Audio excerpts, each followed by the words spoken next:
What's up, everybody, and welcome to episode 14 of the IncntrolGaming podcast. I'm one of your hosts, Ole, and joining me, as usual, is my fellow co-host, PK. PK, how's it going, man? Not bad, bro. If you're watching this, then you have no self-control. You are in control, because this is the IncntrolGaming podcast, episode 14, your one-stop shop for all the latest gaming news, opinion, what's happening in the industry, and listening to two chuckleheads like us talk about our favorite medium, which is video games. Now, Patrick, we got a little bit of housekeeping before we dive straight into this week's episode. Just want to point out that people should really go back and watch our Game of the Year podcast. It's on the same channel. We had a really crazy fighting. Yeah, there was fighting. Yeah, a really crazy long discussion. Myself, Patrick, Alan, and Michael coming up with the top 10 best games of 2017. So definitely go back and check that out. Otherwise, Patrick, I think we should get started. Get to the news. Right? All right, so yeah, let's start off with the news, latest things that have been happening in the gaming industry. To begin with, we've got Metal Gear Survive, which is a spin-off from Metal Gear Solid 5, The Phantom Pain. It's good you mentioned spin-off. Yes, spin-off I think is the appropriate way to label this game. Yeah. It's had two betas over the last couple of weeks, but we just wanted to quickly talk about what this game is, what it entails, what it's about. So PK, give us the elevator pitch for Metal Gear Solid Survive. Well, Metal Gear Solid Survive is still using the Fox engine, if I remember correctly. And for me personally, it just felt like it was very samey to MGS5. Yeah. And they added certain elements of the whole survival perspective, and every time you get new equipment or new resources, it adds onto your weight. So it kind of feels like, I don't want to say Last of Us, because obviously they're not aiming in that direction, even though I do feel that the zombies do look like clickers. Yeah. But hey, I'll leave that for another discussion. But fact is that it seems okay-ish. Yeah, but it's a survival game, for the record, just so everybody knows that. Like, you're gathering resources, you're taking care of your soldier, who is a member of Big Boss's group, who enters and who goes moves through a like wormhole. Snake, though. Yeah, he essentially moves like Snake. Yeah, you have to take care of yourself. You have to gather resources to protect your base, and various objectives that you go on can be played online with friends, as you'd expect. Yeah, of course. But it's it's online only. Online only, yeah. So you're fighting off waves of these crystal-like zombies who are kind of like your main threat to whatever that you do. But it is an interesting kind of crazy thing that, not necessarily crazy, but it is interesting to see where Konami want to take Metal Gear now. And this is quite a different direction, and there's a lot of split opinion on this. Gaming journalists that have got their hands on this game have said it's surprisingly really good and fun to play. But if you see any Metal Gear Survive video on YouTube, it's got infinite dislikes because people are angry about the whole Konami situation. Yeah, but they need to get over the whole Kojima aspect. But fact of the matter is that it does feel a little bit lazy as well. It is a spin-off. It is a spin-off. Yeah, you gotta make use of that Fox engine, like you said. Yeah. So yeah, I think there's no more betas left. I'm pretty sure the game comes out towards the end of February. So I would definitely advise you guys to just go out, check out some videos. It's if you're a Metal Gear fan like us, I think it's something and if you like zombies, you would be really interested in. All right, so moving on quickly to our second news story. Just to point out for you guys out there who have a PS4 and a Nintendo Switch, Shadow of the Colossus remake, one of the greatest games, I think, in my humble opinion, of all time. I haven't been playing it. I've played the PS3 version, the remaster. I played that on PS3. So this is from I lost my disc on PS2. Sad. Yeah, you were talking about that earlier before. Patrick lost his PS2 Shadow of the Colossus disc. So unfortunate. But that came out on the 6th of February. One of the greatest games ever made, in my humble opinion. Completely remade from the ground up by Blue Point Games, who are excellent at doing remasters and remakes. And Bayonetta 1 and 2 on Switch. If you have a Nintendo Switch, this is an action game that I think you'd have to pick up. I'm looking forward to picking this up, hopefully towards the end of the month. Came out today, actually, the 19th of February. I'm pretty sure it was today. Or it could have been Friday, actually, a few days ago. Anyway, came out today or a few days ago, and that's also a really good character action game that I think people would enjoy playing on the Switch. Did you finish it on PS3? I actually have never played Bayonetta before. Oh, really? Yeah, I've never played it. I played it. I played it on PS3. Yeah. And I couldn't get over her shooting bullets from her heels. I don't know. Oh, it was I'm a fine little with bit that. weird. It I was a thought little you have bit a weird. heel fetish. How is that weird for you? Yeah, but like I like the heels when they have one job. not Okay. for walking and, and shooting. Yeah, a bit OP, a bit yeah. OP. So if you have a PS4, look out for Shadow of the Colossus remake. Even if you've never played this before, I think if you're really into the solar adventure games, I think you'd enjoy that. And Bayonetta is a classic action game. With 2, that was only on the Wii U as well. Bayonetta 2. It's a good time for Switch owners to try and get back into that as well. Moving on to our third story, PK's favorite genre, RPGs. We have a new game that came out last week called Kingdom Come Deliverance. Kingdom Come. Which is an RPG created by Warhorse Studios. And it's a medieval RPG set in the 1500s. Ultra realistic, first person, no magic. You assume the role of this player character made by the studio Called Henry. Yeah, You can't get a more normal name than Henry. No, I don't think that you can. Sorry for all the Henrys out there.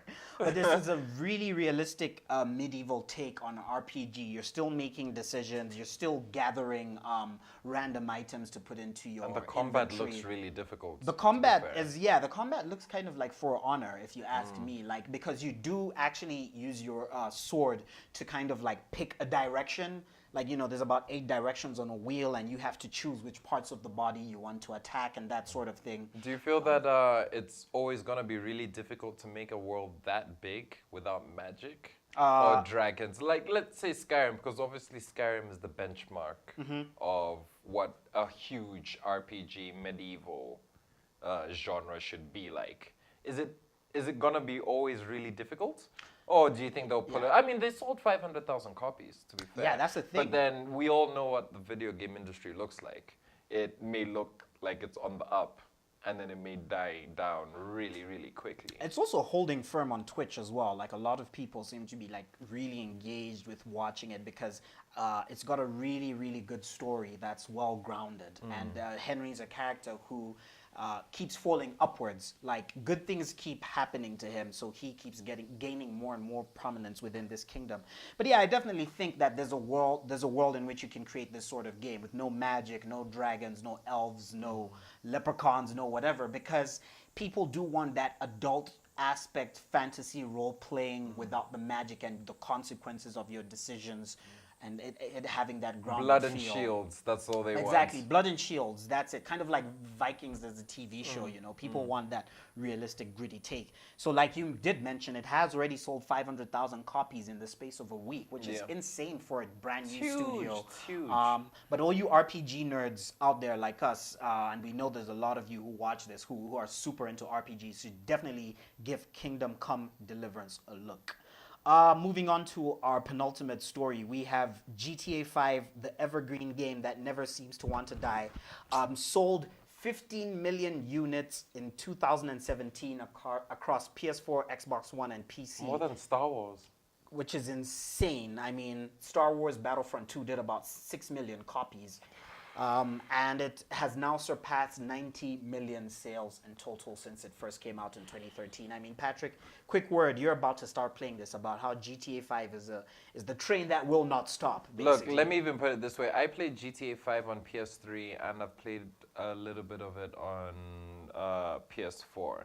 But the fact is that when you look at the statistics and people say that 35% of people have finished this game in the single player mode, and as soon as they buy it, they just migrate straight onto online gaming, then that tells you a lot about what Rockstar's trying to do. Yeah.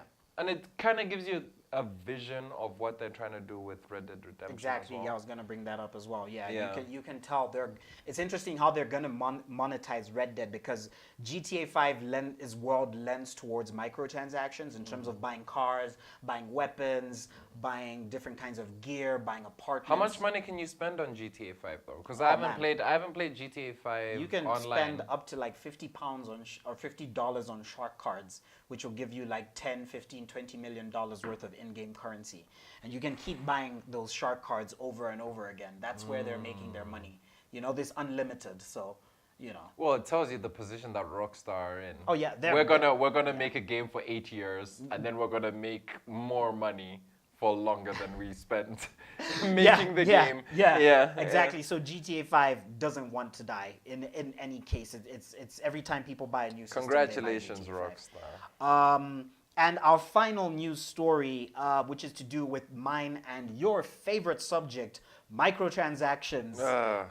So we just wanted to point out this industry news story about Activision Blizzard, who in 2017 made over $4 billion in microtransactions, which is just over half of its revenue. Half of the revenue. And I would like to point out that Activision Blizzard do own King, who make Candy Crush. And as you would know, Candy Crush makes most of its money, obviously, off mobile through microtransactions. But even if we subtract King from Activision, which generated $2 billion itself, that means there's still another $2 billion coming from Call of Duty, coming from Destiny, and coming from Overwatch. And then Ubisoft made over 300 million, which Exactly. was over 25% of their revenue. Yeah.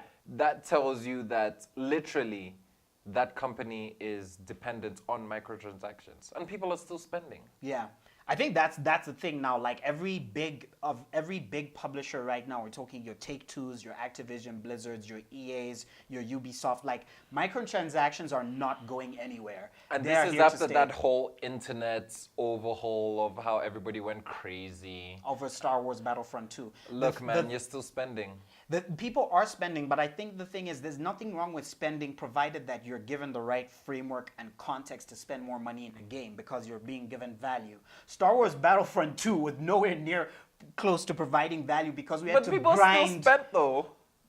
People were always gonna spend. It's Star Wars, but people don't want to feel like they're being nickel and dimed every second of the way. So you know, Star Wars went over the edge. So microtransactions aren't inherently bad, but Star Wars completely took it to a whole new level that we've never seen Taking before. advantage. Exactly, taking advantage.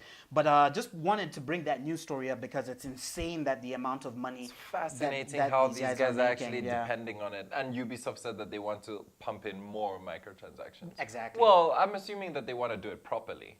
Yeah, I think Ubisoft are pretty good with it. Like, I'm playing Assassin's Creed, and the microtransactions there are non-intrusive. Like, they don't bother you. Aesthetics only? It's only cosmetics, and you can also pay for, like, loot boxes that'll give you gear. But the game's giving you so much gear that you'd be stupid to spend money on that. You know what I mean? So it's really like if you had no time in your life that you would. But even then, I think very few people would spend. But if you money had on it. spare cheese, you'd still spend. No, because I'd rather spend that money buying like indie games or whatever. Like there's a bunch of indie games that I'm interested in. Why not put the money towards that instead of like a stupid flaming horse skin that costs $10? Flaming horses are cool. Flaming horses are very cool, Patrick. they are very cool. I can't deny that. I just don't know if they're like $10 cool. You know what I mean? Yeah. But hey, other people might think the same. But yeah, I think that's gonna wrap it up for our quick 5 main news stories. Thanks so much for tuning into this segment. Join us for the next as we discuss the topic of the week.